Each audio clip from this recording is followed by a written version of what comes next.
Un raduno degli scout a Porto Empedocle per aprire ufficialmente la settimana dello scautismo. Guidati da Monsignor Don Angelo Brancato, i giovani hanno trasformato la centrale Piazza Kennedy in un campo scout, dove hanno fatto delle dimostrazioni pratiche di com'è la vita da scout. Il nostro spirito è quello di fare conoscere il metodo scout a tutta la cittadinanza, che c'è stata nel passato e anche adesso vicina, ma vogliamo che sia sempre più vicina a quelle che sono le valenze educative e il significato del metodo scout, al di là della legatura, della costruzione, che sono delle tende, che sono, diciamo, le cose più appariscenti, ma proprio vogliamo cercare di avvicinare tutti a quelli che sono i veri fondamenti dello scautismo, che sono il rispetto,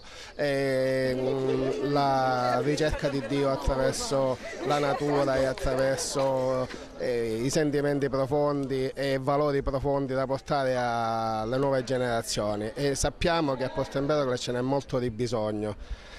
Vogliamo essere vicini alle nuove generazioni, ai ragazzi, e per questo stiamo avvicinando anche in maniera sempre più pressante quelle che sono le altre agenzie educative e soprattutto le scuole, perché siamo convinti che attraverso una sinergia tra quello che facciamo noi, quello che fanno gli insegnanti, soprattutto quello che fanno i genitori in famiglia, si può cercare, come diceva il nostro fondatore Baden-Powell, di lasciare il mondo, in questo caso Porto Empedocle, un po' migliore di come l'abbiamo trovato. L'attività di oggi è l'apertura di una settimana intensa per il nostro gruppo, perché è la settimana dello scautismo. È una settimana in cui si ricorda il nostro fondatore, che è Baden-Powell, e sarà un'attività per il Porto Empedocle 1,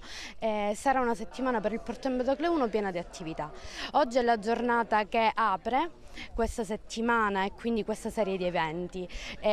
facendo dimostrazione di quello che i nostri ragazzi sanno fare. Abbiamo fatto delle costruzioni che sono l'alzabandiera, che sono la tenda sopraelevata, che sono le classiche costruzioni che vengono fatte a un campo scout. Durante la settimana ci saranno altri eventi, ci sarà giovedì una conferenza sullo scautismo, quindi per conoscere la finalità educativa dello scautismo e la valenza educativa. Ma questa giornata, come detto, apre un'intera settimana ricca di attività e appuntamenti. Oltre ad attività volte alla beneficenza, la voglia di far conoscere il metodo scout fondato nel lontano 1907 da Robert Baden-Powell.